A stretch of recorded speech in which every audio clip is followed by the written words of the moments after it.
सभी छात्र छात्राओं ध्यान दें, एसएससी सीएचएसएल टाइपिंग कैसे करना है। एग्ज़ाम देते समय निम्न बातों पर ध्यान दें। टाइपिंग करने से पहले पूरी तरह से रिलैक्स हो जाएं।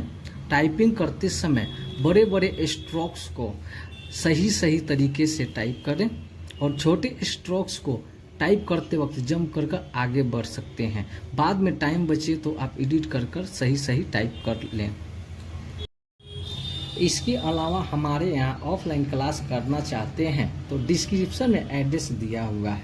इंस्टीट्यूट आकर विजिट करें। सफलता की 100% गारंटी के साथ आपको तैयारी कराई जाती है। पीके टाइपिंग सेंटर, भगवानपुर, मुजफ्फरपुर। हमारे यहाँ टाइपिंग से रिलेटेड सभी एग्ज़ाम की तैयारी कराई जाती है। न्यू बैच 7 जून से Bihar bulletin data entry operator NTPC की न्यू बैच स्टार्ट हो रही है। आप लोग इंस्टीट्यूट आकर ज़रूर विजिट करें।